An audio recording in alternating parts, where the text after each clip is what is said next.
어, 안녕하세요. 오늘은 도장의 중요성 및 효율적 도장 방법에 대해서 한번 말씀을 드리고자 합니다. 이것은 아마도 시설을 관리하는 이런 사람들한테 필요한 그런 교육이 될 것 같고요. 그리고서는 일반 가정에서도 페인트 칠을 한다든지 이럴 때에 나는 어떤 걸 칠하지 고민할 때 저의 그 유튜브를 보시면은 그 빨리 해결이 될 수 있다 이렇게 생각이 됩니다. 그러면은 그 진행 순서는 부식의 정의 및 부식의 종류, 그리고서 도장의 목적과 도장 방법, 도장에 대한 세부적 기술 사항, 그리고 기타 부수 공유 내용, 이렇게 갖고서는 그 말씀을 드리고자 합니다. 그 부식의 정의, 그런 부식이란 무엇이냐? 환경과의 반응에 의해서 금속이 불완전한 상태에서 안정화된 산화물로 형성해가는 과정을 부식이라고 합니다. 우리 그 하나의 집단이 있으면은 하나의 집단을 강제로다가 이렇게 그저 묶어놨다고 봐요. 그러면 전부 그 각자 집으로 돌아가려고 하는 성질이 있습니다. 이것이 바로 불완전한 상태가 되는 것이죠. 그래요. 역시 마찬가지입니다. 금속이나 콘크리트 이런 경우에도 다 금속 같은 경우에 철, 인, 또 탄소, 그리고서는 거기에 몰리브덴, 망간 뭐 이런 것들이 전체적으로다가 종합적으로 금속의 그 필요성에 따라서 전부 합금으로다가 해서 이루어진 그런 상태입니다. 여기에 이제 부식을 일으키는 전해질이 늘어붙게 되면은 그러면 이제 급격히 이제 부식이 일어나게 되죠. 그래서 여기 이제 부식을 일으키는 그 전해질에는 수분, 산소, 산, 알칼리, 유분 등이 있습니다. 이 그 산소나 수분 등은 이런 철 같은 데 이제 딱 붙어서 그리고서 철하고 또 인 뭐 이런 옆에 붙어 갖고서는 이제 얘기를 합니다. 야, 너 집에 가고 싶지 않냐? 내가 도와줄게. 옆에서 이렇게 그 유혹을 해가지고 각자 돌아가려고 막 발버둥을 치게 만드는 거지요. 이렇게 해갖고서 같이 이제 철하고 산소하고 이렇게 늘어붙어서 산화철을 이루게 되고, 이렇게 되면은 이것이 바로 이제 부식이 되는 겁니다. 그런 상태를 그 부식이라고 하고요. 부식의 종류는 그 환경적 부식이 있어요. 가장 광범위하고 보편적으로 전체 부식의 유형의 70% 정도를 차지하는 것이 이 환경적 부식입니다. 이건 대기 중의 산소, 상대 습도, 이산화탄소, 염소 등에 의한 부식이 해당이 됩니다. 다음으로 이제 화학적 부식에는 염산, 황산, 질산 등 그 이온화 경향이 높은 공격성 부식이 됩니다. 그 pH가 0.0에서 6.5는 그 산성화 부식이고요. 그리고 pH가 7.5에서 14까지는 그 알칼리성 부식이 됩니다. 이러한 그 화학적 부식은 공격성 부식이면서 또 침투성이 강한 그런 부식입니다. 그래서 이것은 묻지 않게끔 잘 관리하는 것이 중요하다 이렇게 생각이 됩니다. 그리고 이제 점식 뭐 이런 게 있는데, 점식은 전체 부식과는 달리 부분적 가속화가 발생함으로써 재질에 패이는 이런 부식입니다.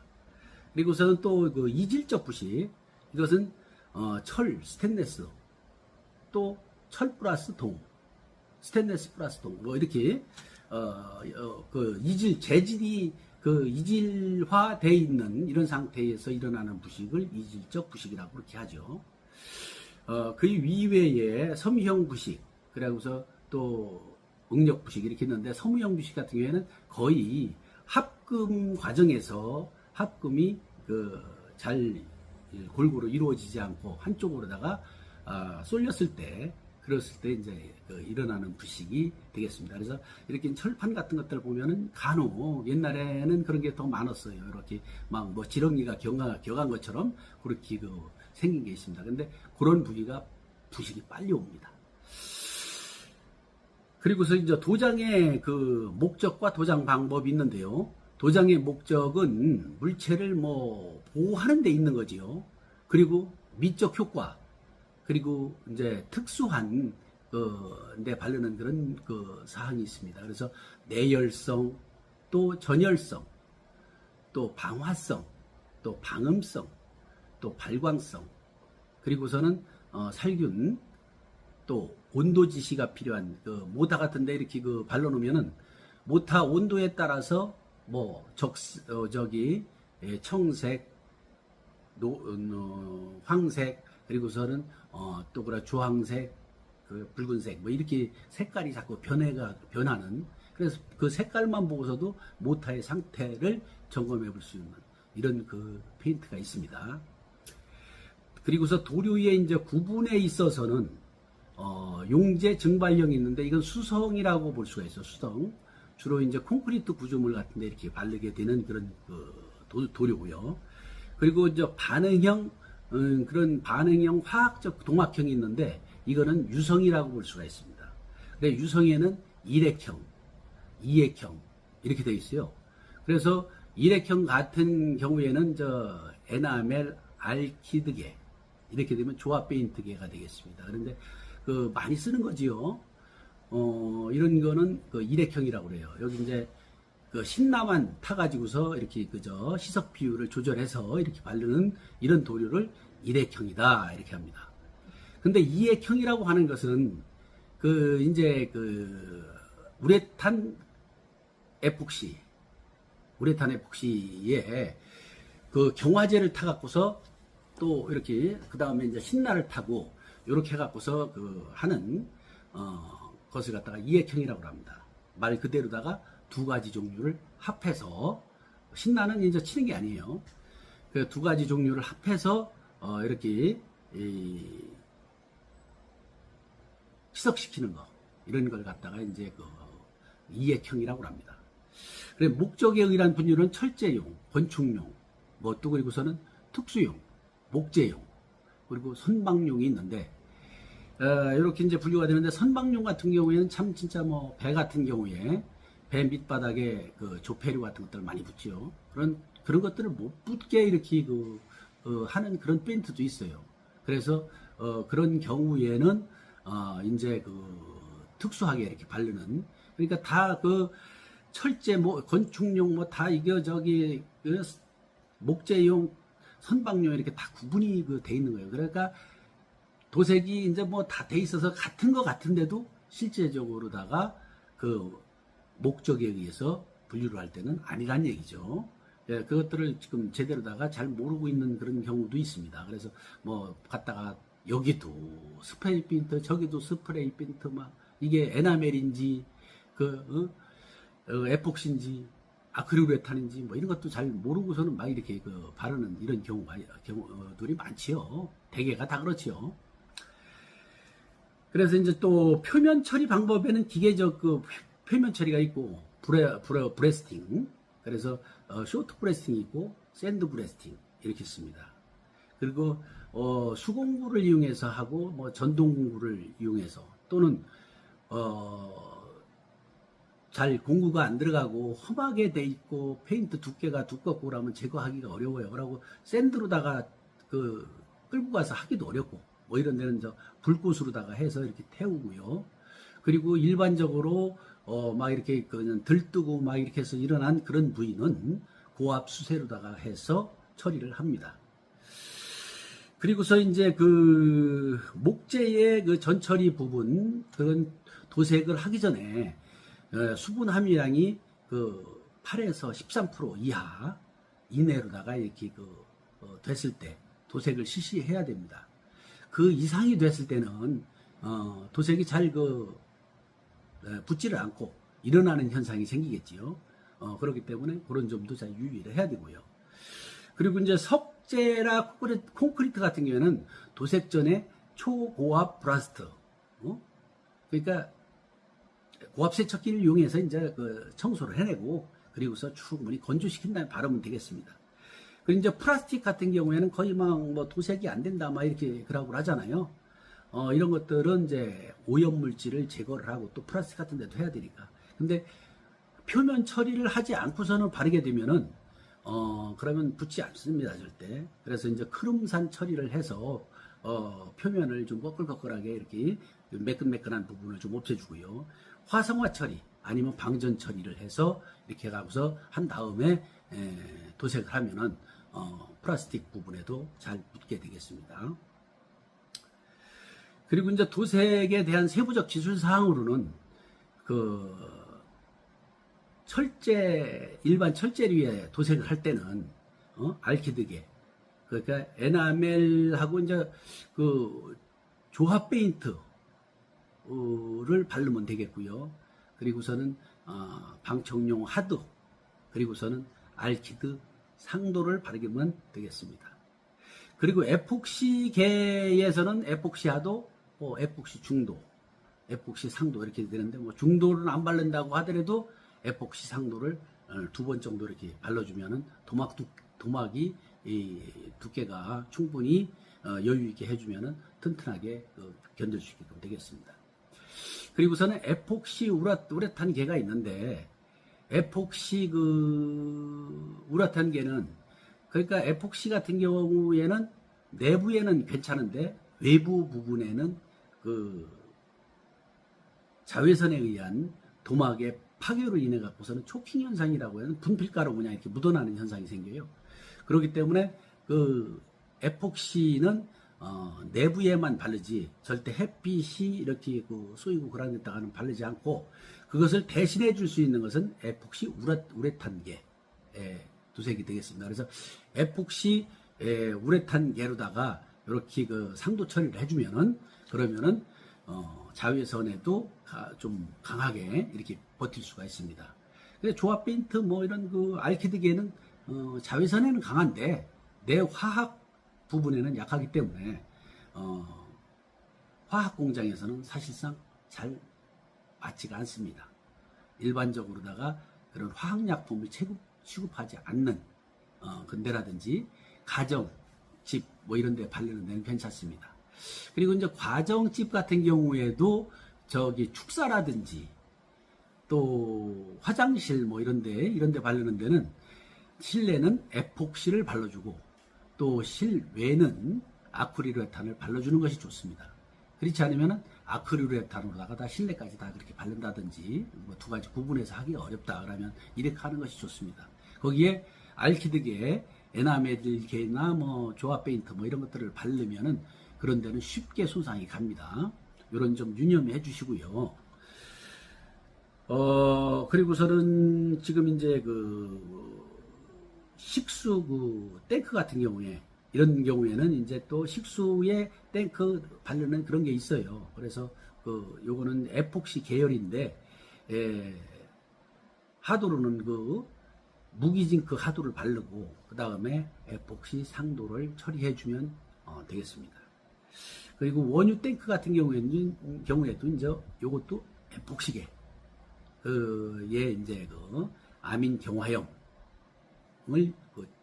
발라주면 됩니다. 에폭시라고 해갖고서는 또 원유 탱크에다가 일반 징크 하드 뭐 에폭시 상도 저 바르면 안 돼요. 근데 아민 계형 에폭시 상도 중에도 아민 경화형 요거를 사용하시면 됩니다. 그리고 공업용수, 염수, 패스탱크 뭐 이런 데는 콜탈 에폭시 이를 도막 두께 250 내지는 400 미크론으로다가 발라주시면 되겠습니다. 철제 구조물 도장에는 침적부 얘는 콜탈 에폭시 2회 도장, 2회 이상 도장을 하고요. 비침적부에는 또 에폭시 또는 에폭시 우레탄 하도 상도를 발라주면 되겠습니다.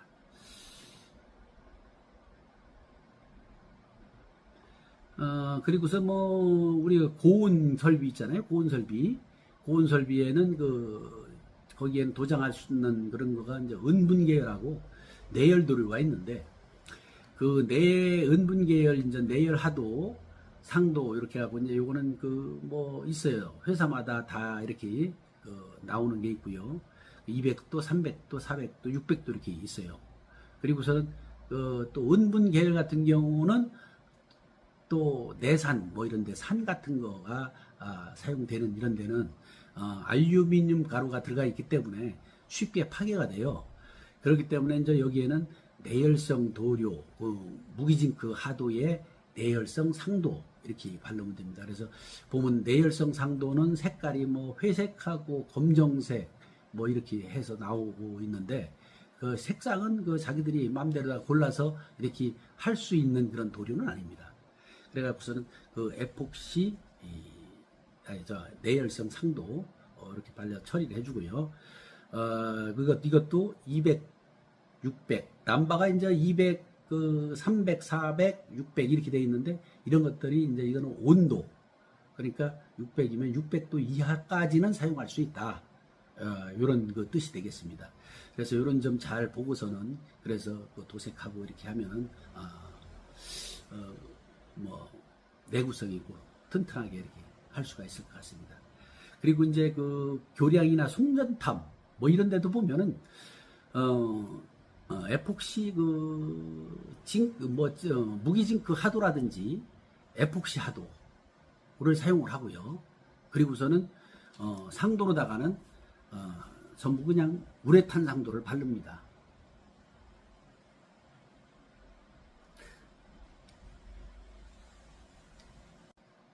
그리고서는 그 아이언 도금 및 그 스테인레스 스틸 뭐 이런 데는 그 도색을 하면 거기가 다 막 일어나지요. 이거는 그 바르기 전에 일단 1차적으로다가 전처리를 한 후에 발라야 됩니다. 그렇지 않으면 다 일어나요. 그래서 이제 전처리를 하는 그 페인트가 있는데 그 또 한 가지 방안으로다가는 에폭시 하도 그래서 일반 에폭시가 아니에요. 뭐 보면은 저는 그 여기 나오는 걸로 보면 뭐 10번을 에폭시 10번 뭐 이런 거를 그냥 사용하는 거는 일반 철제류에 이렇게 사용이 되고요. 그리고서는 그 에폭시 90 남바 90번 있어요. 그런 경우에는 이제 요거는 요런 거를 발라줘야 되고요. 그리고서 그 다음에 우레탄 상도 처리를 해주면 됩니다. 그리고서 두 번째 안으로다가는 보면 페인트 칠 하시는 분들이 그런 얘기들을 많이 할 거예요. 워시 프라이머 뭐 이라는 거, 알루미늄 마스틱 뭐 이런 것들 요거를 그걸로다가 해서 전 처리를 해주고 그리고서는 조합 페인트나 또 에폭시 또 우레탄 하도 상도 이렇게 발라주시면 되겠습니다. 그래서 이제 지금 에나멜이 발라져 있는 그런 데에다가 에폭시라든지 우레탄 뭐 이런 거를 바르게 되면요. 그게 옛날에 발라져 있어도 아주 한 5년 이상 뭐 넘었으면은 그래도 좀 받아주기는 받아주더라고요. 그런데 그 이전에 발라져 있는 것 같은 경우는 거의 다 일어나요. 그렇기 때문에 그때는 이렇게 이제 워시 프라이머로다가 처리를 하고 그리고서는 상도를 우레탄이라든지 에폭시라든지 이렇게 발라주시면은 일어나지가 않습니다. 그래서 그렇게 하는 방법이 있고요. 그리고 이제 내화 도료 같은 경우에는 참 보면은 이거 잘해야 돼요. 수분의 경장이 그래서 이거는 수분이 막 많을 때 이거 바르면은 다 일어납니다. 그래서 그런 것들은 주의를 해줘야 되고 그리고서 수분이 그러니까 안개 끼고 막 이런 날 바르지 말아야 되고요. 비가 오고 막 이럴 때 바르지 말아야 됩니다. 그래서 이제 일단은 방청용 하도로다가 이렇게 처리를 하는데 여기 에폭시계하고 무기질 계가 있어요. 무기질 징크계가 있습니다. 그래서 요걸로다가 하도 처리를 해주고 그리고서는 이제 중도는 본격적인 내화에 필요한 그런 도료가 되겠지요.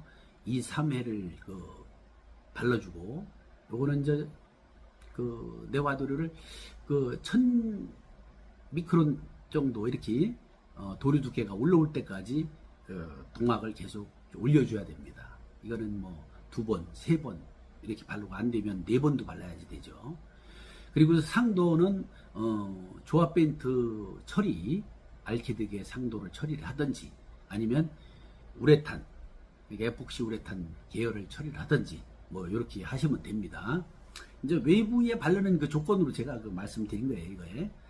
그리고 이제 스팀 응축수 배관 또 이런 것들을 보면 어떤 사람들은 어떤 그 설비 일을 한다든지 공장 프렌트 사업을 하는 업체에서 같은 경우에는 뭐 왜 그 스팀 배관에는 왜 안 달리는 거 아닙니다 막 그러는데 절대 그 사람들 말 들으면 안 됩니다. 이 스팀 배관 같은 경우에도 지금 하도 처리를 하고서는 보온을 해야 되고요. 왜 그러냐면은 더군다나 이 화학 공장 같은 경우에는 늘상 주변에 산이 그냥 황산이라든지 염산이라든지 뭐 이런 그 질산이라든지 이런 것들이 존재를 만약에 하고 있다고 한다면은 이거는 공격성 침투성 부식이기 때문에 묻으면은 자꾸 부식이 일어나요. 그리고서는 알칼리 같은 경우에는 아까도 제가 말씀을 드렸나요? 60도씨 이상이 넘었으면 또 이게 급격히 부식이 일어나는 그런 경향이 있습니다. 그럼 알칼리는 잘 부식을 일으키지 않는 부분인데 이것도 알칼리가 농도가 높다든지 또 온도가 60도 이상이 된다지 하면 부식이 일어납니다. 그리고서는 샷다운, 그러니까 요게 이제 그 얘기가 나오는 게 80도 이상이 되면은 산이나 또 어떤 수분 같은 것들이 붙지를 못해요. 전부 묻으면 다 증발이 돼서 날아가고 뭐 이렇게 되지요. 그러기 때문에 안 발라도 된다 그러는데 늘상 스팀을 사용하는 건 아니죠. 뭐 그 화학 성분이 지금 좀 전에 말씀드렸던 대로다가 흘려가지고서는 보온 들어갈 수도 있고요. 거기는 뭐 진공 상태로다가 보온을 해놓은 것을 진공 상태로다가 해갖고서는 외부의 그 영향을 절대 안 받는다. 이렇게 할 것 같으면 안 발라도 되겠지요. 그런데 우리가 그렇습니까? 샷다운해서 며칠씩 세워놓고 정비도 하고 막 이러지 않습니까? 거기에 그 공격성 부식을 일으킬 수 있는 뭐 이런 그 질산이나 염산 뭐 이런 것들이 묻었다고 생각을 해보세요. 부식이 안 일어나겠습니까? 그렇기 때문에 이런 데는 발라주는 게 좋습니다. 발라놔야 되고요. 또 그리고서 보일러 회사나 이런 데서는 그 바르는 거를 추천을 하고 있습니다. 그리고서는 왜 군함 같은데 이런 데에서는 외부가 염분이 많고 뭐 이러니까 뭐 그거는 당연히 바르는 걸로 해서 필히 바릅니다. 그래갖고서는 광명단을 주로 많이 바르고요. 그리고서는 에폭시 하도, 뭐 징크 하도 뭐 이런 것들을 이렇게 발라서 처리를 해주시면 그러면은 훨씬 오래 가고 안 발라놓은 데는 나중에 쉽게 손상이 가서 막 새 갖고서 까보면은 엉망입니다. 막 녹이 덕지덕지 늘어붙고 막 어디는 괜찮은데 어디야 괜찮은 데가 없어요. 도색 안 해놓은 거는. 근데 도색을 해놓은 것은 30년 후에 거기를 철거를 하면서 보온을 까보면 그대로 배관이 존재가 있는 페인트까지도 그대로 있는 것을 느낄 수가 있습니다. 그래서 저는 꼭 해야 된다고 여러분들에게 말씀을 드리고 있습니다. 그래서 이제 이렇게 보면은 도색은 우리가 늘 옆에서 이렇게 그냥 접하고 막 이렇게 뭐 페인터는 쉽게 보고 막 이러니까 도색 그거 우습게 이렇게 생각을 하고 하는데 이런 것들은 우습게 생각하기보다는 이게 어느 면으로 보면은 시설을 보호하고 원가 저감을 할 수 있는 그런 내용이라 이렇게 생각이 돼요. 그리고 가정집 뭐 이런 데서도 간혹 도색도 하지 않습니까? 남만 줘갖고 하겠어요? 본인도 해야 되지 않습니까? 그러면 우리 집에는 그럼 과연 어떤 거를 바를까? 뭐 집에 일반적으로다가 이렇게 바르는 것은 에나멜 계열 또 조합 페인트 이런 것들을 그렇게 발라도 상관이 없습니다. 그런데 이제 또 화장실이나 실내에는 에폭시를 발라두면 참 내구성이 아주 좋지요. 그래서 에폭시 이런 것들을 바르는 것다가 이렇게 추천을 드립니다. 그리고서는 도색을 할 때에 물결 현상 뭐 이런 것이 없게끔 이렇게 하려고 한다면은 상에서 하루 또 상에서 하루 이렇게 이제 쭉 이렇게 발라주시고요. 그 다음에 좌에서 우로 또는 위에서 좌든지 측면으로 재빨리 또 이렇게 발라주신 다음에 최종적으로 다시 상에서 하로다가 이렇게 발라주셔야 물결 현상이 생기지 않고 깨끗하게 이렇게 도색이 될 수가 있습니다. 그래서 이제 또 스프레이 도장 같은 거 이렇게 하잖아요. 스프레이 도장하고 할 때는 에어 압력을 맞춰주시는 게 중요합니다. 그래서 에어 압력 같은 경우에도 그게 지금 보면은 너무 세다든지 또 너무 약하다든지 이렇게 되면은 이 분사가 잘 안 되고 뭐 이렇게 틱틱틱 튀면서 이렇게 약할 경우에 하면서 이렇게 묻으니까 제대로다가 고르게 도장이 안 되고 좀 막 그러다 보면은 막 여기는 많이 붙고 저기는 적게 붙고 막 이런 식으로다가 되겠죠. 그리고 그래 갖고서는 에어 압력은 3.5에서 4.2kg 정도 이렇게 유지해 주시는 게 제일 좋고요. 그리고 너무 세면은 막 나가면서 튀겠죠. 막 맞으면서 튀고 그래 갖고서는 주변 오염도 많이 시킬 뿐더러 또 그리고서는 페인트 도료에 불필요하게 소모가 많이 발생이 됩니다. 그렇기 때문에 그렇게 하지 않고서는 3.5에서 4.2kg 이렇게 유지해 주시는 것이 가장 좋습니다. 아무튼 뭐 우리가 도장을 하고 일하는 이런 부분들 이게 참 뭐 별거 아닌 것 같지만 그래도 어디에 에폭시를 발라야 되는지 또 어디에 우레탄을 발라야 되는지 어디에 조합 페인트를 발라야 되는지 이게 고민스러울 때도 있어요. 그래서 이런 고민들을 해결할 수 있게끔 제가 이렇게 말씀을 드렸습니다.